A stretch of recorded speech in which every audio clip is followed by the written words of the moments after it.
Good morning, everyone. And yeah, it's very nice to be here in the summer school. I think one of my first activities in at OpenGeoHub was prepare a talk for the summer school. I did actually from Brazil at the time I was there, and I'm not sure, but I think it was useful. So it was very nice, and I'm glad to be here summer school again and presenting the results of this work. So basically, I will talk about the topic of monitoring global grasslands and pasture areas, and my talk will be a kind of a mixture of the results of the projects and how we are effectively solving this issue at OpenGeoHub and really creating projects to allow this kind of integrated approach based on data fusion and regional calibration. So basically, about 3 years ago, we had this the first workshop. It was a kind of a kickoff for the Global Pasture Watch project. The name was not this one at the time, and basically we asked ourselves like how we could design a system for effective and scalable global monitoring of grasslands and pastures to support sustainable land management and other applications. And basically, the outcome of this meeting was this kind of pipeline and this project structure. And the thing that I would like to emphasize here, yeah. But basically, we have the tier 1 and tier 2 approach, and this is one idea that we had at the time to produce global products to really support kind of applications at global level, but at the time, considering the challenge into monitoring these areas and how different they are from countries and for each region in the world, we also designed a kind of a tier 2, so a way to have, for example, researchers, stakeholders using this data, but also apply some sort of calibration to adapt the maps for their local reality. So somehow it's not just here's a map, just use it blindly, but also to support the different countries and regional use case use this data. And I will show like the solution that we are currently implementing and how we can support them. So basically, there were 3 main requirements: 30-meter spatial resolution from 2000 and onwards. So it was really like long-term look into the past to how we produce this data from 2000 and at global scale. So the project till now was focusing tier 1, producing global products, but aiming to support regional applications, national applications. And the first thing that we did, I'm a big advocate from this Landsat R&D data produced by University of Maryland, the Matt Tenson's group. And basically, Landsat is a great product, but it's a long-term mission, the longest one, the satellite mission for Earth observation, land more specifically. So they have different sensors with different technologies across like over decades, right? So if you just try to do and use like machine learning model from Landsat 8 and apply these in Landsat 5, Landsat 7 in 2021, there will be problems because the reflectance value changed across the years, but because the sensor changed, the technology changed, the satellite changed. So this product that Matt Hansen developed internally, it's one of the main advantages here. They harmonized all the Landsat missions to have comparable reflectance values. Removing the problems between different reflectors. So what happens here is, if you have a model that you only train, for example, more recent data, and I will show a concrete example of that, 2020, 2021, you can get this model and apply in 2000, and the values will be comparable. So there's publications for that, the data was open, but just to download the data, it would take a lot of time. So what we did, we talked with Matt, Peter Fotopom also supported a lot, and we literally shipped the data to Europe. And when we ship the data, it's literally like 60 disks, 20 terabytes each. And it's a bit crazy, don't have this idea, but it was actually the best solution. Because it was the fastest solution, have this data here in local and copy to our internal infrastructure. This data originally, it's 1.3 petabytes. And so basically we received this data, we inserted in our system, and the first thing in the project, we basically reconstructed the Landsat time series. So we did further processing in the pipeline, and I will show the results that we did. So I like to show this, basically, that's how we compute. So we have an internal infrastructure, the data was there, co-located with the CPU processing servers. We have now, currently we have about 3 petabytes of storage and 1,000 CPU threads. And specifically for this project, we also upgraded the network protocol to Infinity. It means that if you think about that, to process this data, we need to stream 1.3 petabyte to the CPUs. There is no way. We need to access all the Landsat pixels to do some computing, to remove clouds, to do some gap filling approach. So we actually need to access this data from the disk, send to some network, directly to the memory, to the RAM of all these CPU processing servers. And basically we produce this. So this is a kind of a Landsat cloud-free bi-monthly aggregator. So here we took all the 16 days, we aggregated that, removing clouds with the cloud mask, and we did a gap filling for it. And for each year, now we have 6 images complete without gaps. We have a PA saying where we did the gap filling approach. And this work was led by Davide Consoli, that is here with us at OpenGeoHub at summer school. And basically, here's the pipeline. So in a the general steps are basically to remove the clouds, considering a quality assessment then, where we have clouds, shadows, things like that. From this, we end up with some gaps. So we do a weighted average for a period of 2 months.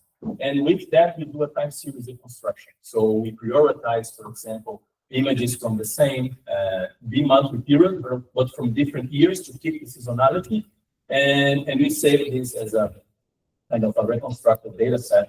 And during this process, we did several decisions to reduce the data volume. So we converted, for example, to byte and 8 bits. We also applied a different compression algorithm. So in the end, we were the end up data produced was about 100 terabytes.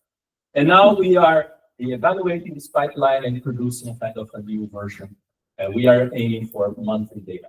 So, but this product is done, it's published, and basically this was the main input for the products from the Global Pasture Lodge that I will present in the next slides. So one thing that we also did internally at OpenGeoHub, we use a lot cloud GeoTIFF and cloud optimized GeoTIFF box. And basically, because this format allows us to do computing and also to do visualization and check of the results directly in the Google Earth, also in the Google Earth engine, but mostly in the GIS and in Python notebooks. I will also show some examples.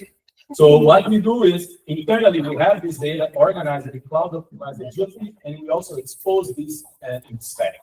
And one of the, it's the next slide, but we are also working with this data to put in the Copernicus data space ecosystem. This is one of the main outputs of the OMC project. So, and here you can see that we are basically discussing this with Paul Farrell. Actually, now the data is already ingested there for a specific, following a specific format that Jan provided to us. And soon this will be available also in the CBSC platform. So to do computing visualization similar to the global mosaics from Sentinel produced by Sentinel. And basically, let's see, I have animation here. Yeah, basically, here's like how you can use this cloud optimized GeoTIFFs in practice. So for the OMC project, we developed a plugin where you can access the whole archive globally. So you just go with the plugin, you access and you say, I want to have like an image for the Landsat, more recent, for example, here I'm using 2024. We just updated the data for April to June, so this time frame, and you basically access this remotely. So this file is about 120 gigabytes, and you don't need to download it at all. You only need to drop this at OpenGIS, and because you have all the overview scheme, you can basically access the data, apply, for example, some color enhance to visualize it in a better way. And you can even use some OpenGIS function to click and you have the data now here. So this is an example of here is basically client, OpenGIS, accessing directly the data through a HTTP protocol. And this is very powerful because you can go to anywhere in the world and just check the data. So similar to Google Earth Engine, but without any API in between. Here is basically client accessing directly a cloud native format. And one thing that I tested, I was not aware that it would work, but now it's working, as you can see. The image that I'm showing here, it's actually 3 bands. So this is ENIR, SWOR 1, and RED. So each of these bands, they are separately, but I aggregated them with the VRT. So you can still work with color composites. And you can go anywhere, check the image, do some analysis in the QuantGIS, but also computational tools, as I will show in the next slides. So, okay, after this Landsat data, we had this organized, processed in our internal infrastructure. We started developing now the 4 products that we proposed in the project. So a grassland class extent, a livestock distribution map, short vegetation height, focused specifically from the height to map the height of vegetation to open ecosystems, and a grassland productivity, mostly focused in the gross primary productivity layers. So for each of these products, I will show how we implemented.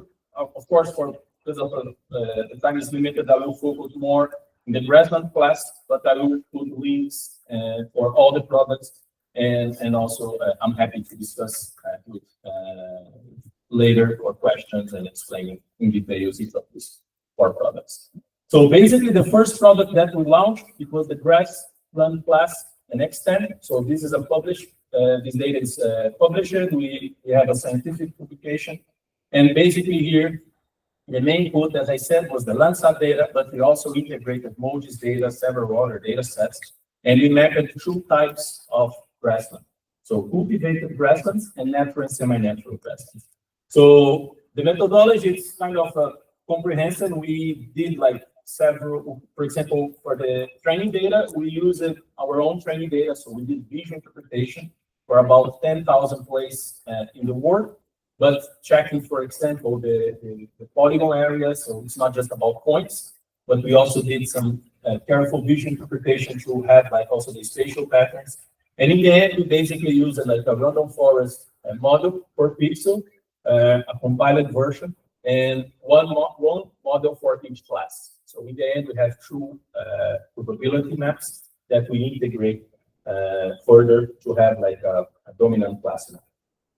And so after the launch of the product, we immediately started working the second version. So, and we had several issues. So for the first version, for example, we only use data that we collected. And now for the second version, we integrated several other data sets. So for example, Eurocrops, GeoWiki, Lucas, and Map Biomas from South America, Works Europe that has global coverage. And of course, several of these data sets, they have different proportions in class, required of several organization stats, and you can find more information about that in this Zenodo bucket. And another thing that we also implemented, so we have a feedback functionality implemented in the GeoWiki. GeoWiki is a solution developed by IASA, one of our partners in both projects, in the ONC and in the Global Pasture Watch. And basically, for the maps that we have there, the users can go and provide some feedback and say the map here is wrong. And you can see, like in these polygons, the right side, you can see where the users basically said, here there is some underestimation for natural, semi-natural grassland. So in the second version, what we tested, and we started testing this a few months ago, to draw polygons in these regions and integrate this in the map. And once we do that, you can see that the version 2 is already what we see here. And because now we have like 3 points provided by some feedback functionality, the result improved a lot. And we have a better delineation, for example, of a natural area, natural park here in Brazil. Of course, we are not just throwing the data as we receive from the GeoWiki. There are several steps to draw some points, use the probability layers, but it's kind of a way to implement, for example, this active learning. And we are still developing that. That's not the final solution. So, and here is an example. So from the user feedback workshop in Colombia, in June 2025, where more data was collected. So for the version 2, we added more 2 years, 2023, 2024, and we also added a new class, open shrubland. And so some of the data was kind of a visual interpreted again, and we have now the information also for this class. And we didn't know at the time if that would work. So that's why this version is still in a beta stage, and we are evaluating now because we have a kind of overestimation, I would say, for the open shrubland class. And here we just follow the same methodology. So we have one model for each of these classes. So the probabilities, they don't sum up 100%. They don't have like a fixed sum up of 100%. So it requires further harmonization steps to integrate these maps and produce a dominant class, as most of the users like to use a dominant class. So basically, that's what we did here. So we used the probability layers and post-processing integration. And in this exercise here, where we did the post-process integration, the open shrubland was prioritized in several of the classes, for example, that we mapped as natural, semi-natural. Now they were mapped as open shrubland. And this difference is quite subtle. It's very difficult to really establish like a cutting point between the two classes. We also did several analyses, so considering the version 1 and the version 2. So we checked, for example, how the R-square, the R-square modulus changed, the precision and recall curves. And basically, for both maps, we used this precision recall curve to find what is the probability threshold where the recall and the precision will be the same. So it means that you don't have like the producer, the user accuracy, they are kind of balanced, and you don't have like a bias in area estimation, for example. So this is the methodology that we also used in the version 1, and now we are currently repeating that but with one class. So here's, for example, a way to integrate the maps and produce the dominant class. So we have, for example, here we prioritize open shrubland because in this exercise was really, we would like to see and highlight where we are having this open shrubland. But this is still kind of under evaluation, and we are already working kind of a new version, probably 2.1, to try to fix some of the issues that we found. And so one thing that we also explained this in the publication. So basically, all the probability maps, they are accessible. So the dominant class here is not the main problem. Most of the users want to use directly the dominant class, but they can go to the probability maps and just trace back that, right? So they can calibrate the probability thresholds from their country or a regional data set. So if they have some huge data or some area estimation, they can use like methods to match the areas with the probabilities that we have. And they can also use these three classes as a kind of a landfall primitives. And in this sense here, it's a kind of an input to combine and produce some assembled landfalls. So basically here you find in the bottom, there is a link to the Google Earth Engine platform, and where you can access a small web where it's possible to just test different thresholds, and you can see if the maps, how the classes interact. So if you reduce the threshold, basically you increase the area. If you increase the threshold, you reduce the area. So you can see these in kind of real time, and maybe find a threshold only specifically for a small region. So that's one example of that we are trying to support some sort of a regional calibration. And maybe, and again, all these validations, they are conducted at global scale. So maybe if you are trying to use these maps at parcel level, it requires further calibration for specific use case in a small region. Okay, so this is about the grassland class, but we also developed like other 3 products. So the short vegetation height map. So it's basically the median vegetation height. I have a few slides about that. We also developed like a global distribution of cattle, goats, sheep, and horse. And also the last one is the gross primary productivity, where we are trying to trace back the productivity for the grassland, but we also put out like a layer that covers the whole Earth surface. So, and one thing that I think it's important to highlight here, all these 3 products, the Landsat that we reconstructed, it was the main input, except for the livestock. Livestock is 1 kilometer. So I'm talking about the grassland productivity, the short vegetation height, and the grassland class and extent. So, and also we worked together with the Google Earth Engine engineers to put this data available. And this is also interesting because the cloud optimized geotips that we made available in our stack, all the products that I show here, they are available in our stack. The same file with the same structure, we just upload this to the Google Cloud Storage and Google Earth Engine can read directly. So it was just a matter to move the data and work with them to have this kind of listed and indexed as a Google Earth Engine publish. So basically for the livestock density, here we are talking about like number of heads adjusted by the Falstaff. I will not enter in detail here, but this is more like a kind of a downscaling approach. And we are producing time series, but here is 1 kilometer. We are not predicting cattle at 30 meters. That would be cumbersome and probably not necessary. And also, this is still in preprint, so but we have all the methodology explained here. And also, I will have a session at Thursday here to explain, for example, how to model with this aerial regression and what methodology we implemented at polygon level and how we predicted at pixel level. What are the issues with that? So, and it's basically like a workshop where we'll have a hands-on with this data. So if you want to know more, you can also attend that. For the short vegetation height product, so basically here we produce a median vegetation height. So every pixel here is what is the median height of the vegetation for 30 meter pixel. And when I say median height, that's the first product that doesn't capture only the top of canopy, right? So it's not about like get a forest and where is the top of canopy, like the most tall trees in the pixel. But here we designed this product to capture the vegetation structure for open landscapes, like savannas and grassland.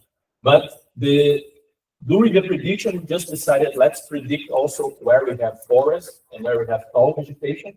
So later we can also support some use case on that. So the input data here was the ISAT, and we did Landsat. Also Landsat Cloud 3 was also input for raster data. And basically here we use a light GBM model to predict every single pixel. And this is very interesting because this data is only available in 2019, 20, 21, and 22. And here we predict the whole field. And you can see like the trends, how they go further in time. So we only have training data for the last period, but this, because of the reflections were calibrated, we managed to basically detect trends and predict the whole time series. Here I'm showing some examples in Germany. This is like a map that also is available in Google Earth Engine. And you can see like a trend map of the vegetation height from 2000 to 2024.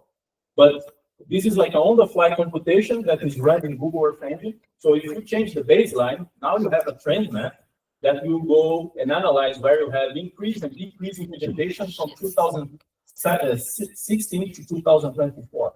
So you can immediately change the baseline and you will see a different dynamics. So for example, if you do that in the Amazon region, you can see where deforestation is advancing, and also you can see where you have like more tree plantations in recent years, right? And this computation is on the fly. So because the data is there, you can just check start the baseline and run it. And also there's a link to provide the scripts to download the computation that was performed. And the last one is the growth parameter productivity layer. So here, this is not machine learning data. We use the license diffusion model, Landsat data. We also have a global calibration and global validation with in situ plus hours. So this work was led by my colleague at Certain, and he's also in the summer school. The publication itself. And this was also interesting. We started the publication focused on grassland, but at some point we said we could predict the whole work and allow, for example, further calibration later according to the land cover. And that's exactly what we did. So here's an example of we predicted the whole work, and here you can specify, for example, the last parameter of the equation, that is the light use efficiency factor, like the maximum light use efficiency factor, and this is basically it changed per land cover. So, for example, if you are working the Brazil, this factor it's actually not the same factor defined by modes, because it overestimates the productivity of grasslands in tropical areas. So you can just say, I will use like a factor that 0.5, and it computed on the fly, and you can see that. But if you are working, for example, with agriculture, forest, we have all the pieces predicted, so you can basically find which forest map that better suits for your application, and you can apply your factor, the light efficient factor to do this correction in the last part of the equation. So it's a way also to support other applications. And this is also good because once we have more grassland maps, we can basically use produce this on the fly instead to generate new grassland crop data for all the next years. So, and also this is also to showcase that's kind of the same analysis, but it's running a computational. So I'm talking about Google Earth Engine, but Google Earth Engine has this data, you can compute that, but everything is also in stack, everything is also cloud optimized, GeoTip, all these data sets. So you can basically, if you access this link, you have a clear example of how to access the GPP and do exactly the same thing, but now in a computational notebook environment. And at some point, you will see that the global map also will show up, because, for example, in this tutorial, Circum basically access the data and access at the first levels of the highest levels of the pyramid overview, and you can still see a global map. So everything that Google Earth Engine is doing now, we have the technology and the protocols and the data to do this on a computation notebook, and you can still run computation in this different pyramid structure and see, for example, a quick look or a preview of a global analysis. So it's not really rocket science. So here are the main takeaways. So all the products that I presented here, they are open, include source code, reference samples, and mapping outputs. That's one of the core values of OpenGeoHub. Everything that we do, we try to make the most reproducible possible. So it's not just about put the maps open, but also support with the source code, support with the reference samples, and when possible, really build, for example, libraries to allow the data and access to the data or some computational notebooks. So this is something that is very important for us. Also, the probability outputs, I really see that they can be used as building blocks, and also, for example, the primary productivity layer that I showed, really to support and collaborate and receive feedback with other products. And also these products, they can be combined, right? The idea is really use these 4 layers that I showed here to combine them, but and really have a more comprehensive view of the grassland and the livestock. So I can see active grazing areas if I combine livestock data with, for example, where we have cultivated grassland. But we also need to assess some uncertainty propagation. This is still open issue for us, how we can make sure that combining these data sets, we will have, for example, accurate assessment of how the uncertainty is propagated according to this combined output. So, for example, if you have questions about the data feedback, of course, you can reach me in the event, but here's an example of a quick interaction that we have in the GitHub. So the Global Pasture Watch has a GitHub, and basically this user asked some question of how to convert the GPP to dry grassland biomass. And so she sent the code, and I basically did some adaptation. And now, for example, she can access like a per pixel tons per hectare for a specific country. And the code now is there, and other users can have access to that. And yeah, here I finished my presentation, and I'm open for questions. Thank you.